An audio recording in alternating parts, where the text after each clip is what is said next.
Hi hall, good morning. நான் உங்க திவ்யா. இன்னைக்கான கரண்ட் அஃபேர்ஸ் நம்ம பார்ப்போம். ஓகே ஓகே இன்னைக்கு நம்மளுக்கு டே 16.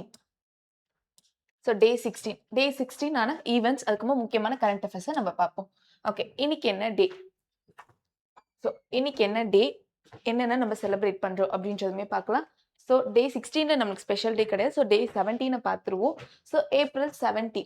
ஸோ ஏப்ரல் 17 என்ன டேவா நம்ம செலிப்ரேட் பண்றோம்? ஸோ வேர்ல்டு ஹெல்த் டேவா, வேர்ல்டு ஹீமோஃபோலியோ டேவா, இல்லை வந்துட்டு பிளட் டோனர் டேவா, இல்ல எர்த் டேவா? ஸோ 4 டேஸ் நம்மளுக்கு கொடுத்துருக்காங்க. ஏப்ரல் 17 என்ன டேவா நம்ம செலிப்ரேட் பண்றோம்? ஓகே. ஸோ ஏப்ரல் 17 நம்ம வேர்ல்டு ஹீமியோஃபோலியோ டே அப்படின்னு சொல்றோம். இது என்ன அப்படின்னு பாத்தீங்கன்னா blood disease.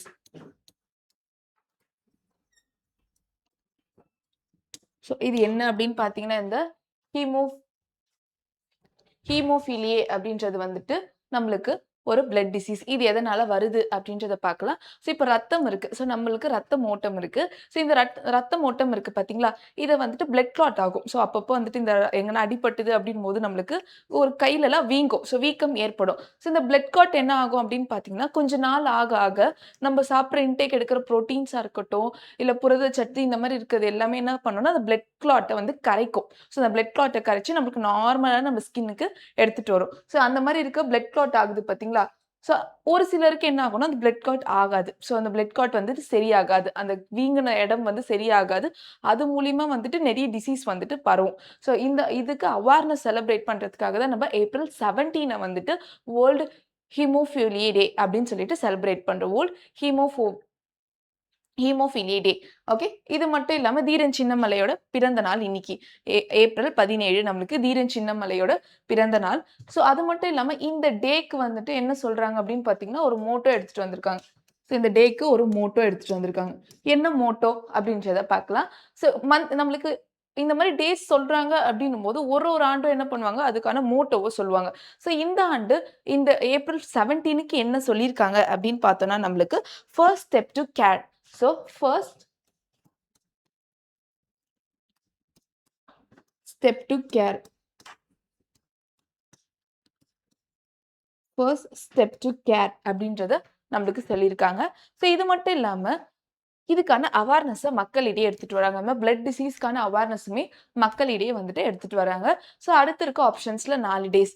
World health day எப்போ நிறைய வாட்டி பார்த்துருப்போம் world health day. So continuous revision பண்ணாதான் நம்மளுக்குமே ஞாபகம் இருக்கும். ஸோ வேர்ல்டு ஹெல்த் டே எப்போ அப்படின்னு பார்த்தீங்கன்னா ஏப்ரல் 7. ஓகே.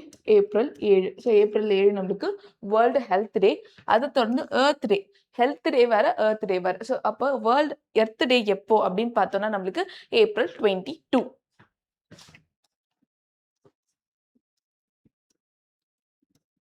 ஏப்ரல் 22 உலக தினம். ஸோ வேர்ல்டு பிளட் டோனர் டே. பிளட் டோனர், ஸோ ரத்தம் வந்துட்டு டோனர் நம்ம கொடுப்போம் பார்த்தீங்களா? ஸோ அப்போ வேர்ல்டு பிளட் டோனர் டே எப்போ செலிப்ரேட் பண்ணுறோம் அப்படின்னு பார்த்தீங்கன்னா ஜூலை 14 செலிப்ரேட் பண்ணுவோம். ஸோ சாரி, ஜூன் 14 வந்துட்டு செலிப்ரேட் பண்ணுறோம். ஸோ பிளட் டோனர் டே எப்போ அப்படின்னு பார்த்தீங்கன்னா ஜூன் 14. ஜூன் 14 வந்து செலிப்ரேட் பண்றோம். அப்போ வந்துட்டு இந்த டேஸ்ல இப்போ எவ்வளவு இம்பார்ட்டன்ட் இருக்குன்னு பாருங்க.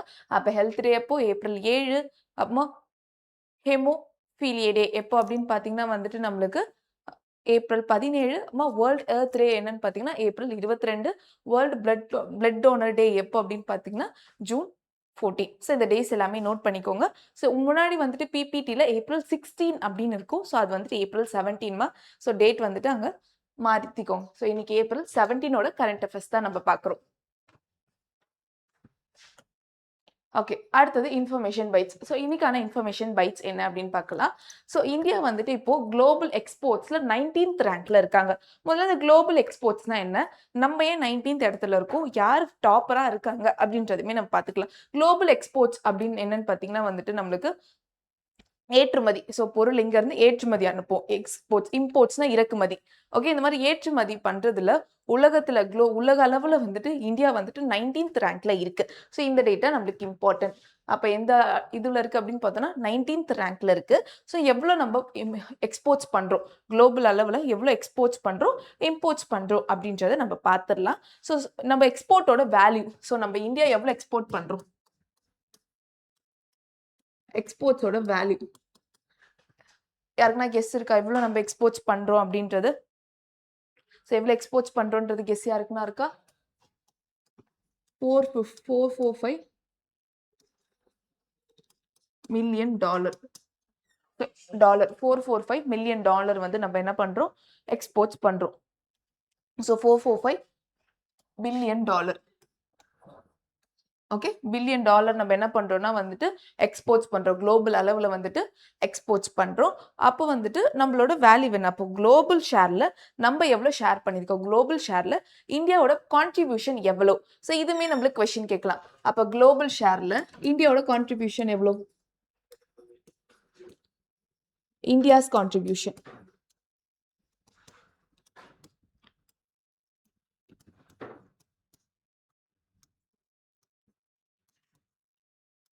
ஸோ குளோபல் ஷேர்ல இந்தியாவோட கான்ட்ரிபியூஷன் எவ்வளவு இருக்கலாம்?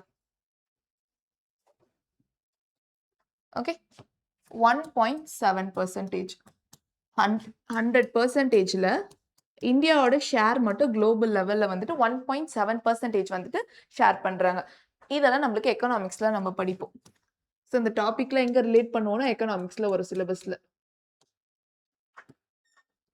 எக்கனாமிக்ஸ்ல இந்த டாபிக் எல்லாமே நம்மளுக்கு கவர் ஆகும். ஸோ அப்ப இந்தியா வந்துட்டு எவ்வளோ எந்த ரேங்க்ல இருக்காங்க அப்படின்னு பார்த்தோம்னா வந்து 19th ரேங்க்ல இருக்காங்க குளோபல் எக்ஸ்போர்ட்ஸ்ல. அது தொடர்ந்து எவ்வளோ எக்ஸ்போர்ட்ஸ் பண்றாங்க அப்படின்னு பார்த்தோம்னா 445 பில்லியன் டாலர் வந்துட்டு எக்ஸ்போர்ட் பண்றாங்க குளோபல் அளவுல.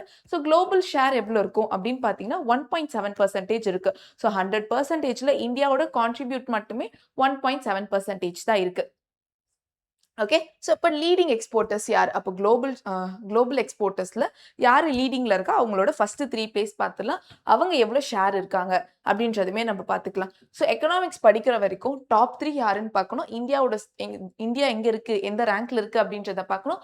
அதை தொடர்ந்து வந்துட்டு தமிழ்நாடு எந்த ரேங்க்ல இருக்கு அப்படின்றத நம்ம பார்க்கணும். இது எல்லாமே கரண்ட் டேட்டா.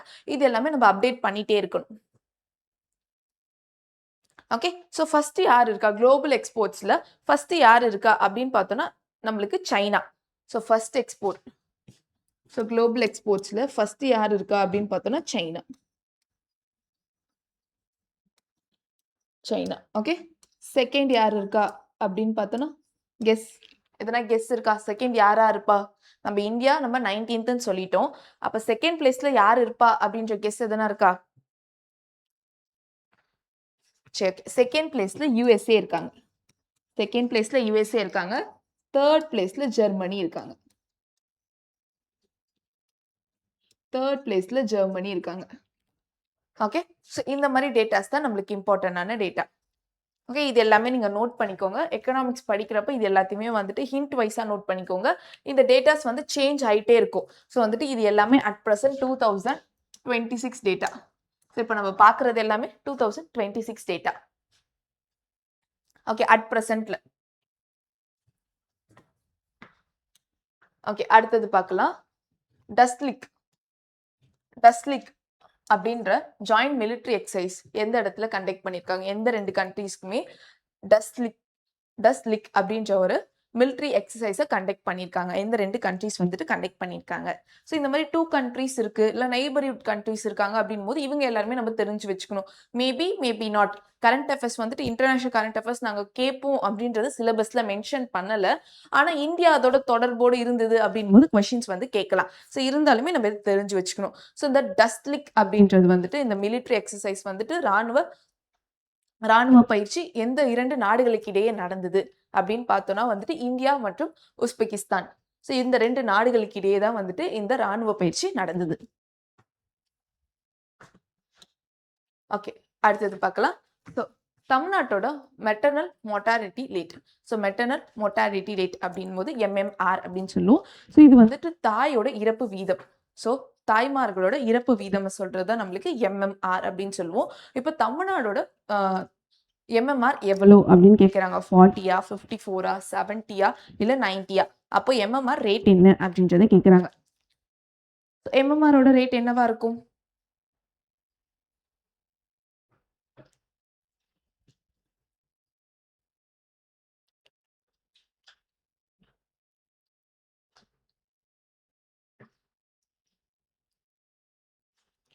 ஓகே. எம்எம்ஆரோட ரேட் எவ்வளோ இருக்கும் அப்படின்னு பார்த்தீங்கன்னா 54.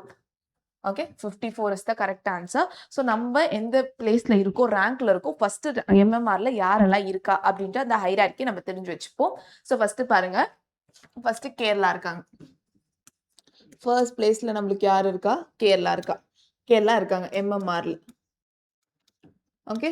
அவங்களோட எக்ஸாக்ட் வேல்யூ என்ன அப்படின்னு பார்த்தீங்கன்னா 90. ஓகே. ஃபர்ஸ்ட் பிளேஸ்ல நம்மளுக்கு கேரளா இருக்காங்க. கேரளாவோட ரேட் என்ன அப்படின்னு பார்த்தீங்கன்னா 19. ஸோ அடுத்தது யார் இருக்கா அப்படின்றத பார்க்கலாம். ஓகே. அடுத்தது யார் இருக்கா அப்படின்னு பார்த்தோம்னா நம்மளுக்கு மகாராஷ்டிரா.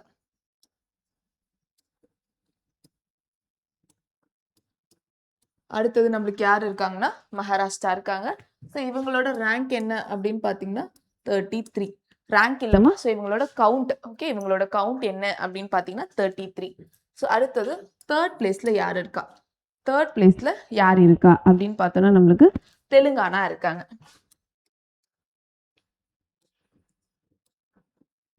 ஸோ தெலுங்கானா இருக்காங்க. ஓகே. தெலுங்கானா இருக்காங்க. இவங்களோட ரேங்க் என்ன அப்படின்னு பார்த்தீங்கன்னா 43. ஓகே. ஸோ நம்மளோட தமிழ்நாடு எந்த ரேங்க்ல இருக்கு அப்படின்னு பார்த்தோம்னா தமிழ்நாடு நம்மளுக்கு 4th பிளேஸ் 5th பிளேஸ்ல இருக்காங்க. ஓகே. தமிழ்நாடு நம்மளுக்கு 5th பிளேஸ்ல இருக்காங்க. தமிழ்நாடு நம்மளுக்கு 5th பிளேஸ்ல இருக்காங்க. ஓகே. இது வந்து இம்பார்ட்டன்ட். ஸோ இதை ஆர்டரை அரேஞ்ச் பண்ண சொல்லி கேட்கலாம். அப்போ ஆர்டர் அரேஞ்ச் பண்ண சொல்லி கேட்டாங்க அப்படின்னு பார்த்தோன்னா ஃபர்ஸ்ட் பிளேஸ்ல கேரளா இருக்காங்க, செகண்ட் பிளேஸ்ல மகாராஷ்டிரா இருக்காங்க, தேர்ட் பிளேஸ்ல தெலுங்கானா இருக்காங்க, 5th பிளேஸ்ல யார் இருக்கும் அப்படின்னு பார்த்தீங்கன்னா நம்மளோட தமிழ்நாடு இருக்கு. ஸோ இன்னைக்கு உங்களுக்கான கொஸ்டின் என்ன அப்படின்னு பார்த்தீங்கன்னா 4th பிளேஸ்ல எம்எம்ஆர்ல யார் இருக்கா? 4th பிளேஸ்ல எம்எம்ஆர்ல யார் இருக்கா? ரேங்க் 4ல யார் இருக்கா அப்படின்றத வந்துட்டு கீழே நீங்க ஆன்சர் கமெண்ட் பண்ணுங்க. ஓகே. அடுத்தது பார்க்கலாம். So where was the 9th Indian Ocean conference held? So Indian Ocean conference எப்போ நடைபெற்றது? எந்த இடத்துல நடைபெற்றுச்சு? So 9th Indian Ocean conference எப்போ நடந்துச்சு? ஸோ எந்த பிளேஸ்ல நடந்துச்சு அப்படின்னு கேட்குறாங்க.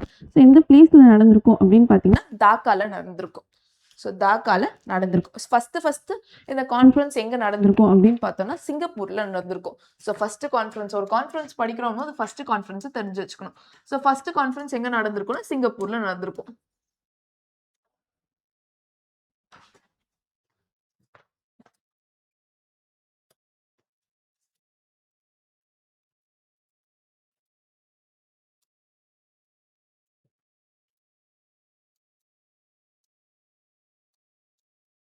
ஃபர்ஸ்ட் கான்ஃபரன்ஸ் எங்க நடந்திருக்கும்னா நம்மளுக்கு சிங்கப்பூர்ல நடந்திருக்கும்.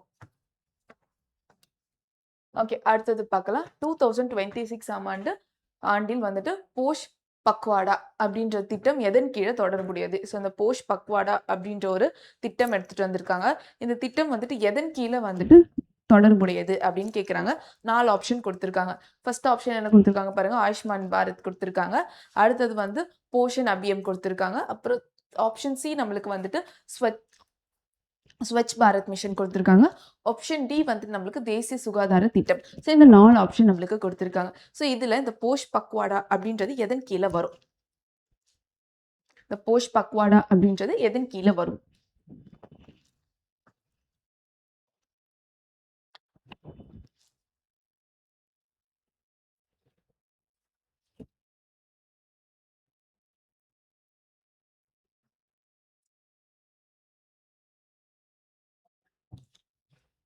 ஓகே. இந்த போஷ் பக்வாடா அப்படின்றது நம்மளுக்கு வந்துட்டு போஷன் அபியம் அப்படின்றது கீழே வரும். ஸோ இந்த மினிஸ்ட்ரி கீழே வரும். இது எப்போ ஸ்டார்ட் பண்ணியிருப்பாங்க அப்படின்னு பார்த்தீங்கன்னா 2018 ஸ்டார்ட் பண்ணியிருப்பாங்க.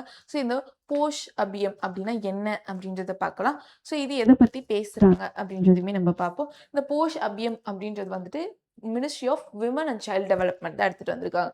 ஸோ இதை யார் எடுத்துகிட்டு வந்திருக்கா அப்படின்னு பார்த்தோன்னா மினிஸ்ட்ரி ஆஃப்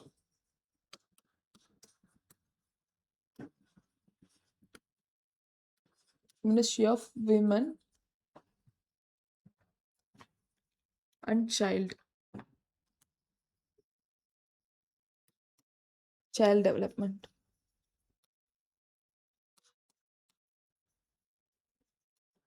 ஸோ இந்த மினிஸ்ட்ரி தான் என்ன பண்ணியிருக்காங்க, அந்த போஷ் அபியம் அப்படின்றத எடுத்துட்டு வந்திருக்காங்க.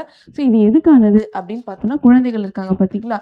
ஸோ குழந்தைகள் அப்படின்னு பார்க்குறப்ப இந்த குழந்தைகளுக்கு கரெக்ட்டா வந்து இவங்களுக்கு ஒரு 6வது படிக்கிற இவங்களுக்கு வந்து 6 வயதுலேருந்து தான் என்ன ஆகும் அப்படின்னு பார்த்தீங்கன்னா, இந்த மூளைகள் வளரும்.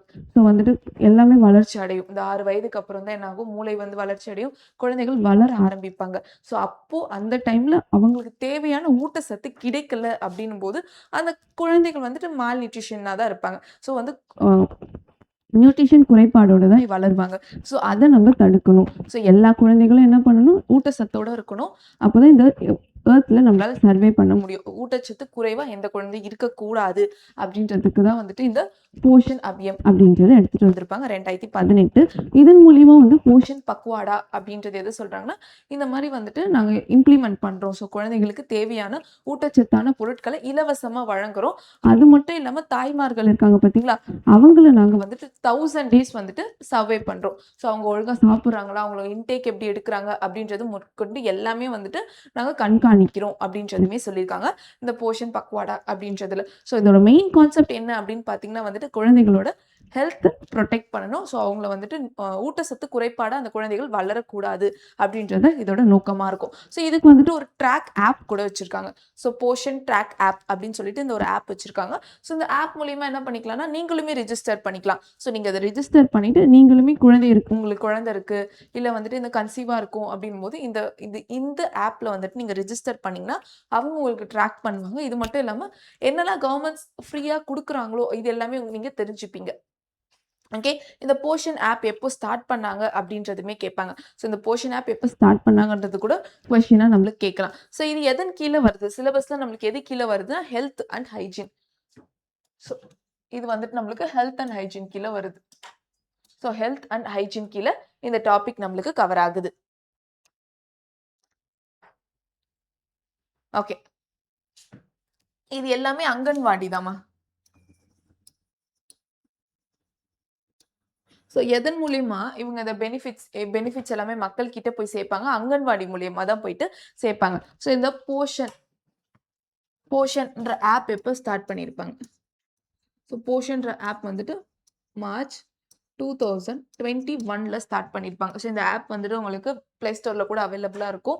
யுட்டிலைஸ் பண்றவங்க இத நீங்க யூஸ் பண்ணிக்கலாம். இந்த போஷன்ற ஆப் மூலியமா வந்துட்டு நீங்க ரிஜிஸ்டர் பண்ணி, உங்களுக்கு தேவையான திங்ஸ் எல்லாமே நீங்க அங்கன்வாடி மூலியமா ட்ராக் பண்ணிக்கலாம். ஸோ இவங்களுமே என்ன பண்ணுவாங்க, அங்கன்வாடியில இருக்க டாக்டர்ஸோ இல்ல வந்துட்டு அங்க இருக்க வேலை செய்றவங்களும் என்ன பண்ணுவாங்கன்னா, நீங்க ரிஜிஸ்டர் பண்ணியிருக்கீங்க அப்படின்னும்போது, அவங்களுமே வந்துட்டு உங்களுக்கு ட்ராக் பண்ணி, உங்களுக்கு தேவையான ஃபெசிலிட்டீஸ், சர்விசஸ் எல்லாமே செஞ்சு குடுப்பாங்க.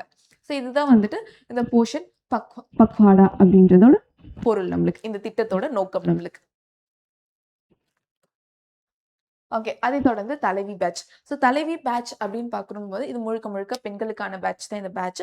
ஸோ மொத்தமா வந்து ஸ்டாஃப், மென்டார்ஸ் எல்லாருமே வந்துட்டு உங்களுக்கு பெண்களா மட்டும் தான் இருப்பாங்க. இந்த கிளாஸோட நேரம் அப்படின்னு பார்த்தீங்கன்னா, 2 மணி நேரம் மட்டும் தான். அது மட்டும் இல்லாம டெஸ்ட், வீக்லி டெஸ்ட்ன்னு சொல்லிட்டு உங்களுக்கு அனைத்து விதமான சர்வீசஸுமே இந்த தலைவி பேட்ச்ல உங்களுக்கு குடுப்பாங்க. ஸோ இது யாருக்கு அப்படின்னு பார்த்தீங்கன்னா, இல்லத்தரசிகளுக்கு மட்டும் தான். ஸோ விருப்பம் இருக்கவங்க இந்த கீழ டிஸ்கிரிப்ஷன்ல லிங்க் இருக்கும். அதுல ஜாயின் பண்ணிக்கோங்க. சரி, ஓகே. அடுத்தது நெய்தல் மீட்சி இயக்கம். ஸோ என்னது இந்த நெய்தல் மீட்சி இயக்கம் அப்படின்றத பார்க்கலாம். ஸோ இந்த நெய்தல் மீட்சி இயக்கம் எப்ப ஸ்டார்ட் பண்ணியிருப்பாங்க அப்படின்னு பார்த்தீங்கன்னா, 10 ஜான்வரி 2024. ஸோ ஜான்வரி 10, 2024ல வந்துட்டு ஸ்டார்ட் பண்ணியிருப்பாங்க. இதோட நோக்கம் என்ன அப்படின்னு பார்த்தீங்கன்னா, கடற்கரை பகுதிலாம் இருக்கு பார்த்தீங்களா? அந்த இடத்தோட கடலோரம் இருக்க பகுதிகள வந்துட்டு மாசுபடாம பாதுகாக்கணும். அங்க வாழ்ற மக்கள வந்துட்டு மேம்படுத்தணும். ஸோ அங்க வாழும் மக்களோட பொருளாதாரத்த உயர்த்தணும். அது மட்டும் இல்லாம அங்க வாழும் மக்கள வந்துட்டு மேம்படுத்தணும். இதுதான் வந்துட்டு நெய்தல் மீட்சி திட்டத்தோட இயக்கம். ஸோ முதல்ல நம்மளுக்கு கடலோர மாவட்டங்கள் எத்தனை இருக்கு அப்படின்னு பார்த்தோம்னா, டிஸ்ட்ரிக்ட்ஸ் கடலோரமா இருக்கு. டிஸ்ட்ரிக்ட்ஸ் நம்மளுக்கு எத்தனை இருக்கு அப்படின்னு பார்த்தோம்னா, 11 கடலோர மாவட்ட டிஸ்ட்ரிக்ட்ஸ் இருக்கு. ஓகே. ஸோ மாவட்டங்கள் இருக்கு. ஸோ அப்போ மொத்தம் எவ்வளோ கிலோமீட்டர் தூரம், எவ்வளோ வந்து நம்மளுக்கு டிஸ்டன்ஸ் இருக்கு அப்படின்னு பார்த்தோம்னா, 1076 கிலோமீட்டர் வந்துட்டு நம்மளுக்கு டிஸ்டன்ஸ் இருக்கு. ஸோ இப்ப இந்த இடங்கள்ல ஃபுல்லா ஸோ அந்த தூரம் இருக்கு பார்த்தீங்களா? ஸோ இந்த அளவுக்கு இருக்கு. இப்போ தமிழ்நாடு அப்படின்னு எடுத்துக்கிட்டோம்னா, இந்த இடம் இருக்கு பார்த்தீங்களா? இதெல்லாம் தான் நம்மளுக்கு கடலோர மாவட்டங்கள். ஸோ இங்க வந்துட்டு நம்மளுக்கு சென்னை வரும். ஸோ அதைத் தொடர்ந்து நாகப்பட்டினம் எல்லாமே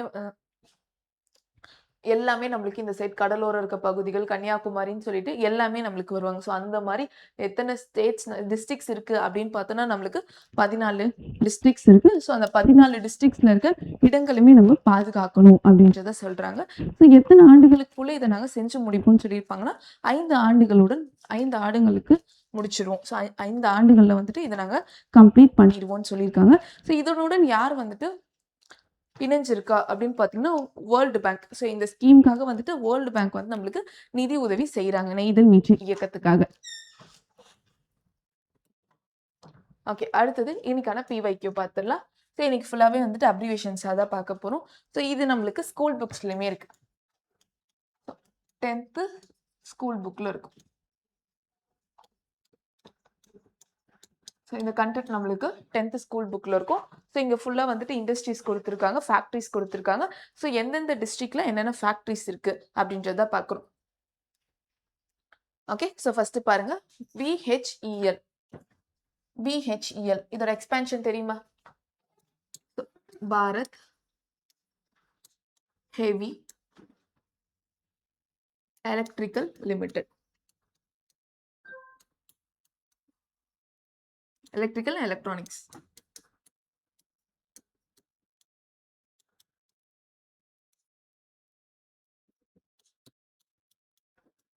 லிமிடெட். ஓகே. ஸோ இது எந்த இடத்துல இருக்கு? ஸோ BHEL பெல் எந்த இடத்துல நம்மளுக்கு இருக்கு?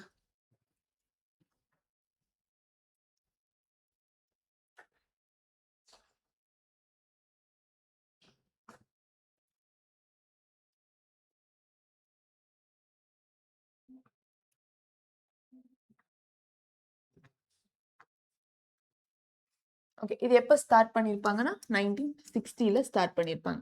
ஸோ 1960ல இந்த பெல்ல ஸ்டார்ட் பண்ணியிருப்பாங்க.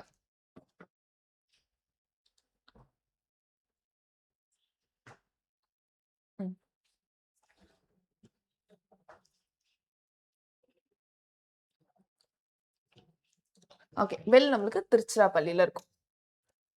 ஓகே. அடுத்தது HPL. ஸோ HPL அப்படின்றதுமே இதுவே நம்மளுக்கு ஒரு ஃபேக்டரி தான். ஸோ இந்த ஃபேக்டரி எந்த இடத்துல ஸ்டார்ட் பண்ணியிருப்பாங்க?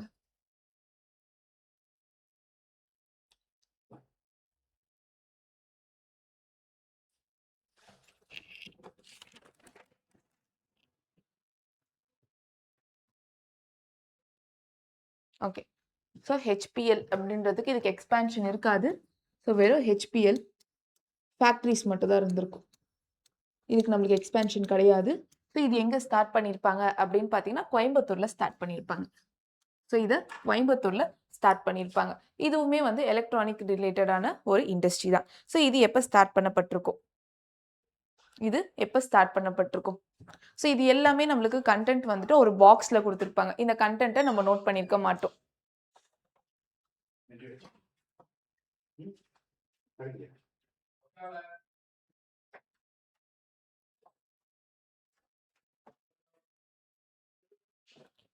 ஓகே. ஸோ இது வந்துட்டு நம்மளுக்கு 1992ல ஸ்டார்ட் பண்ணியிருப்பாங்க. ஸோ HPLல வந்துட்டு எப்ப ஸ்டார்ட் பண்ணியிருப்பாங்கன்னா, 1992ல ஸ்டார்ட் பண்ணியிருப்பாங்க. அடுத்தது NLC.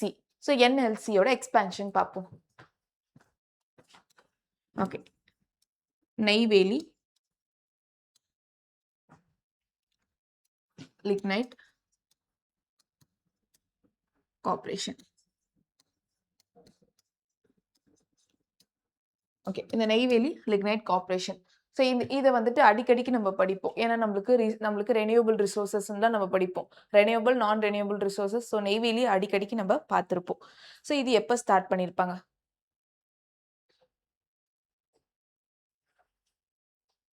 ஓகே. இத வந்துட்டு 1956ல ஸ்டார்ட் பண்ணியிருப்பாங்க. எப்போ ஸ்டார்ட் பண்ணியிருப்பாங்கன்னா, 1956ல ஸ்டார்ட் பண்ணியிருப்பாங்க. ஸோ எந்த இடத்துல ஸ்டார்ட் பண்ணியிருப்பாங்கன்னா, கடலூர். கடலூர்ல தான் வந்துட்டு இந்த நெய்வேலி லிக்னைட் கார்ப்பரேஷன வந்துட்டு ஸ்டார்ட் பண்ணியிருப்பாங்க. Corporation limited.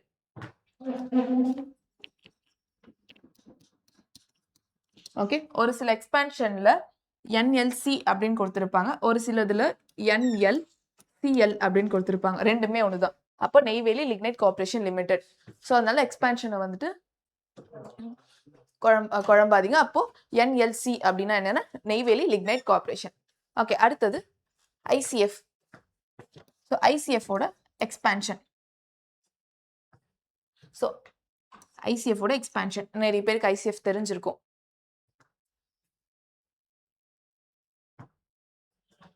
So integrated coach factory.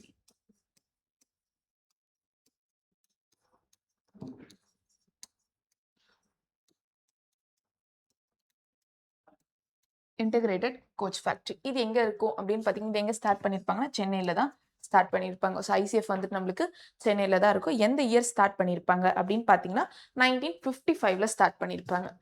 So 1955ல start பண்ணியிருப்பாங்க. ஓகே, ஸோ அப்போ வந்துட்டு இதுல வந்துட்டு நம்ம எக்ஸ்ட்ரா டேட்டா என்னெல்லாம் பார்த்துருக்கோம் இந்த மேட்ச்ல பார்த்தீங்கன்னா, எந்தெந்த பிளேஸ்ல ஸ்டார்ட் பண்ணியிருக்காங்க, எந்த இயர்ல ஸ்டார்ட் பண்ணியிருக்காங்க, அதோட எக்ஸ்பான்ஷன்ஸ். ஸோ இது எல்லாமே இம்பார்ட்டன்ட். ஓகே, அந்த இது எதெல்லாம் நம்ம ஸ்கூல் புக்ல இருக்கு அப்படின்னு பார்த்தீங்கன்னா, இந்த டேட்டா இந்த டேட்டா இது ரெண்டுமே நம்மளுக்கு ஸ்கூல் புக்ல இருக்கு. ஸோ இந்த 2 டேட்டா தெரிஞ்சிருந்தாலே மிச்சம் இருக்கிறது நம்மள ஈஸியா மேட்ச் பண்ண முடியும்.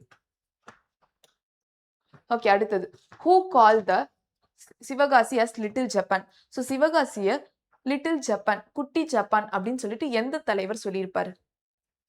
சிவகாசிய லிட்டில் ஜப்பான் அப்படின்னு சொல்லிட்டு எந்த தலைவர் சொல்லியிருப்பாரு?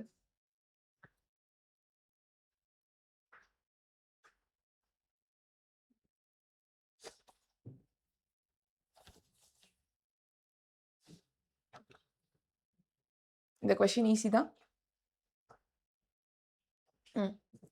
ஓகே, சிவகாசிய லிட்டில் ஜப்பான் அப்படின்னு சொல்லிட்டு ஜவஹர்லால் நேரு தான் சொல்லியிருப்பார். சிவகாசிய லிட்டில் ஜப்பான் அப்படின்னு சொல்லிட்டு நேரு தான் சொல்லியிருப்பார். ஓகே, அடுத்தது. ஸோ அடுத்தது இன்னைக்கு கமிட்டிஸ்ல ஒரு பிவைக்யூ பார்க்குறோம். ஓகே, அரசாங்க வேலைகளில் பிற்படுத்தப்பட்ட வகுப்பினருக்கு 27% இடஒதுக்கீடு சிறப்பரிசு செய்த கமிஷன் எது? ஸோ 27% ஓபிசிக்கு கொடுக்கணும் அப்படின்னு சொல்லிட்டு எந்த கமிஷன் வந்துட்டு ரெக்கமெண்ட் பண்ணாங்க? ஓகே, அரசாங்க வேலைகளுக்கு. ஸோ இந்த இடத்துல நோட் பண்ணிக்கோங்க, பொலிட்டிக்கல் ரிலேட்டடா இல்ல, வேலைகள் ரிலேட்டடா. ஸோ பொலிட்டிக்கல் ரிலேட்டட் அப்படின்னு பாக்குறப்போ வந்துட்டு நம்மளுக்கு லோக்சபா, ராஜ்யசபா சீட்ஸை பத்தி இங்க பேசல, அரசாங்க வேலையை பத்தி பேசுறாங்க. ஓகே, ஸோ பாருங்க, ஃபர்ஸ்ட் வந்து கொடுத்துருக்காங்க Balwant Rai commission. So Balwant Rai commission அப்படின்றது கொடுத்துருக்காங்க. ஸோ பல்வந்த் ராய் கமிஷன் தான் 27% கொடுத்தாங்களா இடஒதுக்கீடு ஓபிசிகளுக்கு அப்படின்னு சொல்லியிருக்காங்க. அவங்க வந்துட்டு சொல்லியிருக்காங்களா? ஸோ இந்த மாதிரி வந்துட்டு ரெக்கமெண்ட் பண்ணுவாங்க. ஒரு கமிஷன் போடுறாங்க அப்படின் போது இவங்க எல்லாருக்கிட்ட இருந்து டேட்டா பார்த்து மக்களிடையுமே நேரடியாக விசாரிச்சு என்ன பண்ணுவாங்க, ஒரு சில ரெக்கமெண்டேஷன்ஸை வச்சிருப்பாங்க. ஸோ இதுதான் வந்துட்டு இந்த கமிஷனோட வேலை. ஒரு கமிஷன் போடுறாங்க அப்படின் போது அவங்களுக்கு ஒரு விஷயம் நாங்கள் இம்ப்ளிமெண்ட் பண்ண போறோம் அப்படின் போது ஃபர்ஸ்ட் அதுக்கு கமிஷனை ஸ்டார்ட் போடுவாங்க. கமிஷன் போட்டு எல்லாருக்கும் அது அக்செப்டபிளா இருக்கா, பொதுமக்களுக்கு இதனால வந்துட்டு பயன் இருக்கா அப்படின்றது அதை வந்துட்டு பண்ணி அதுக்கப்புறம் என்ன பண்ணுவாங்கன்னா கவர்மெண்ட் கிட்ட அந்த ரிப்போர்ட்டை சப்மிட் பண்ணுவாங்க. ஸோ அப்போ பல்வந்த் ராய் கமிஷன் வந்துட்டு நம்மளுக்கு இதுக்காக சப்போர்ட் பண்ணாங்களா? இல்ல அடுத்தது வந்துட்டு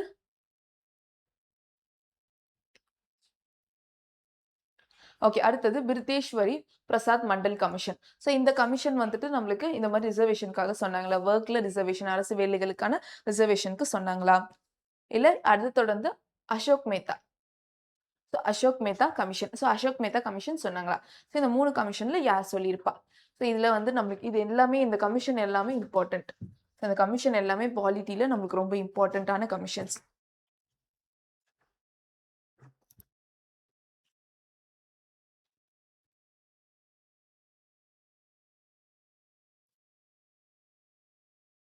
ஓகே, ஸோ யாரு சொல்லியிருப்பா அப்படின்னு பார்த்தோம்னா பிந்தேஷ்வரி பிரசாத் மண்டல் கமிஷன் இவங்க தான் சொல்லியிருப்பாங்க. இயர் அப்படின்னு பார்க்குறப்ப 1990ல போட்டிருப்பாங்க கமிஷனை. 1991ல வந்து என்ன பண்ணியிருப்பாங்க, ரிப்போர்ட்டை சப்மிட் பண்ணியிருப்பாங்க.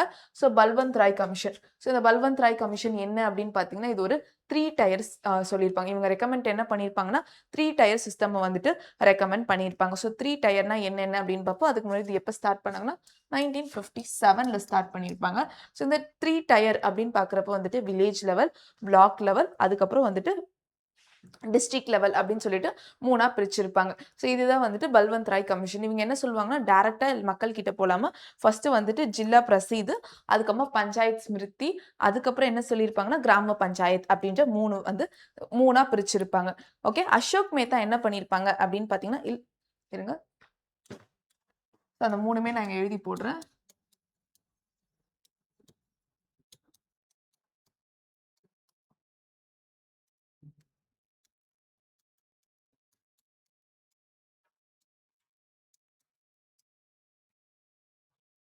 ஓகே.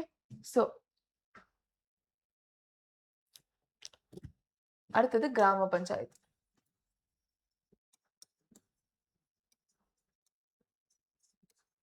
கிராம பஞ்சாயத்து. ஸோ இது 3ஆ பிரிச்சிருப்பாங்க. ஸோ இந்த மாரி தான் வந்துட்டு வில்லேஜ் லெவல், பிளாக் லெவல், அதுக்கப்புறம் வந்துட்டு village level, block level, district level அப்படின்னு சொல்லிட்டு 3 லெவலா பிரிச்சிருப்பாங்க.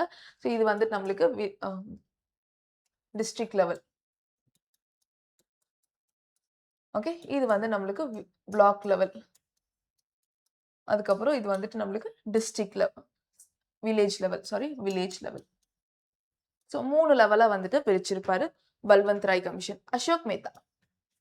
So okay. அசோக் மேத்தா என்ன சொல்லியிருப்பாரு? 2 டயர் சிஸ்டம் ஃபாலோ பண்ணியிருப்பாரு.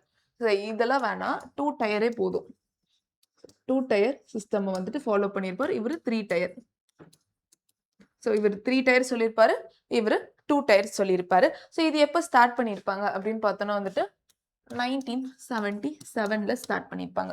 ஸோ 1977ல இத ஸ்டார்ட் பண்ணியிருப்பாங்க. அப்ப ஆன்சர் என்ன அப்படின்னு பார்த்தீங்கன்னா, பிரதேஷ்வாரி பிரசாத் மண்டல் கமிஷன். ஸோ இதுதான் நம்மளுக்கு ஆன்சர். ஸோ அடுத்தது இன்னைக்கான ஆர்டிக்கல் பார்த்துடலாம். ஸோ இன்னைக்கான ஆர்டிக்கல் எல்லாமே வந்துட்டு நம்மளுக்கு ஈஸியான ஆர்டிக்கல் தான் இருக்கும். Rules of procedure. இப்போ வந்துட்டு நான் ஏதோ பண்ண போறேன். ஸோ எந்த விஷயம் நான் பண்றதுக்கு முன்னாடியோ அதுக்கான ப்ரொசீஜரை நான் போடணும். ஸோ இந்த ரூல்ஸ் எல்லாமே சர்டைன் ரூல்ஸை நான் ஃபாலோ பண்ணணும். ஸோ என்னென்ன ரூல்ஸ்லாம் ஃபாலோ பண்ண போறோம் அப்படின்றத வந்துட்டு முன்னாடி இன்டிமேட் பண்ணணும். அதை பத்தி சொல்றதா நம்மளுக்கு article 118. So article 119. So article 119 நம்மளுக்கு எதை பத்தி சொல்லுது அப்படின்னு பார்த்தோம்னா, இப்போ ஃபினான்ஷியல், இப்போ வந்து ஃபினான்ஷியல் பிசினஸ் அப்படின்னு போது இப்போ நிதி மாற்றம் போறோம், இல்ல வந்து லோக்சபால இருந்து ராஜ்யசபாக்கு சொல்ல போறோம், இல்ல மக்கள் கிட்ட நேரா போய் கொடுக்க போறோம், இல்ல எதனா ஒரு ஸ்கீம்ஸ் எடுத்துட்டு வர போறோம் அப்படின் போது இது எல்லாத்துக்குமே வந்துட்டு சர்டைன் ரூல்ஸ் இருக்கணும். ஸோ அந்த சர்டைன் ரூல்ஸை நீங்க ஃபாலோ பண்ணி தான் என்ன பண்ணணும், எல்லா ஒர்க்குமே செய்யணும். ஸோ அதுக்கான ரெகுலேஷன்ஸை சொல்றது தான் நம்மளுக்கு article 119. So article 120. Article 120 important.